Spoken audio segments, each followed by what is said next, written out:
Hey bestie, today we are going to talk about how to style your synthetic wig. We have 3 super easy options and I'm so excited to show you guys just how to do them.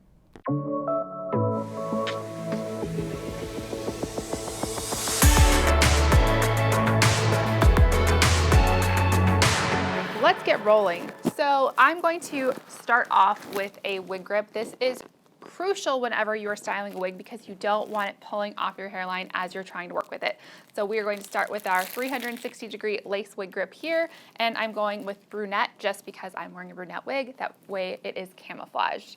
These new 360 lace wig grips are so nice because you are getting the lace all the way around the head, which is really, really amazing for this formal styling. I really love to grab bang wigs when we are working on styling them for the very first time because for me, it's all about keeping that hairline looking as natural as possible. So I'm going to throw her on, flip up for dramatic effect, and then we are going to work on styling out those bangs. So we are ready to go. So once upon a time, I was a bridal hairstylist and makeup artist, and I found a lot of really easy ways to style something without having to take that really long step of curling. So I do have some tips and tricks that you definitely want to pay attention to. This first one is super, super simple. All I'm going to do is just start grabbing up here on the sides and then putting her half up. This is a really cute, just easy way to kind of change up your wig, and it also helps kind of keep that hair away from your face a little bit. When you are styling a wig, always keep in mind that there is wefting under here, so I'm just going to pull this down a little bit to kind of camouflage that. So all I'm doing is just putting her in a little half updo here, pulling that apart.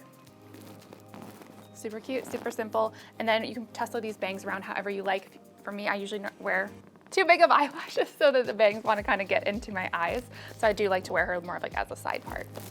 So this is super simple, easy style number 1. All right, next up, we are going to just pull this ponytail out. A hack that you can definitely do, I saw somewhere, is that you can just grab a heat comb or a flat iron and just leave it right there on that band and it'll break it in half so you're not pulling at the hair at all. Definitely a nice tip when you are dealing with your bio hair. I do get asked a lot if our wigs actually can go up in ponytails. And so I'm going to grab this same wig and I'm going to leave a little bit of hair out right by the face because I'm a product of the 90s and we love to have a good little moment of having that hair around our face. Now I'm going to start putting it up into a ponytail. And once I've gathered all of that hair, what I'm going to do is just pull this back part down. A lot of times bang wigs will not come with clips in the back, so what you want to do is maybe grab a bobby pin to secure it if you get a little bit worried about that. So now I'm just going to grab my hair tie again and put it into a ponytail. So now I'm just going to work on pulling a couple strands down right here just to kind of soften around the face. The nice thing about this style too is that it looks really cute just on its own, but if you need to make it a little bit more formal, grab yourself a nice little headband. You can even put some flowers here and it's just going to look really, really cute. We're bringing out the big guns.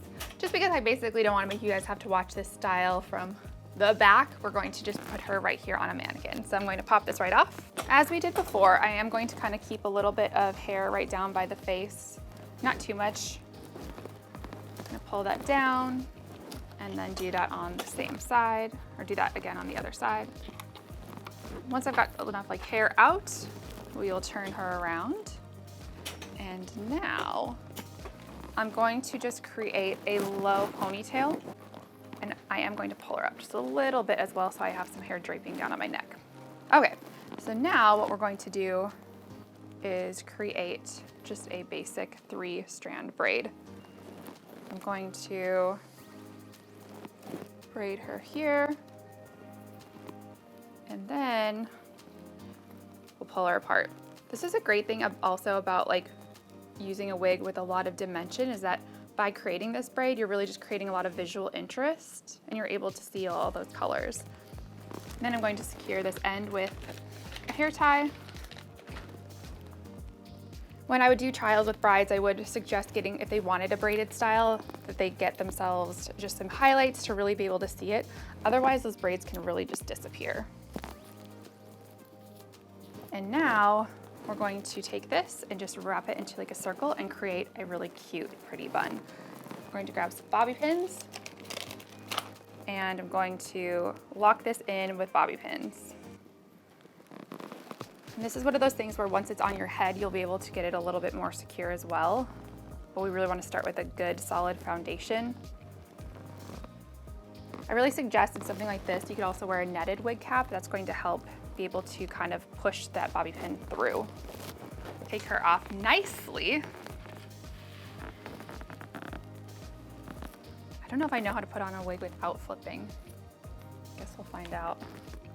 Okay, here we are. Beautiful, really simple to do, and looks very glamorous. Look at you, you are now a styling queen, and you can do it in such quick time, which is really, really a big bonus. That's why we love hair crowns. If you guys have any questions or you want to see more styling videos, definitely let us know. I am here to provide. I hope you guys have a fabulous rest of your day, and I'll catch you on the next one.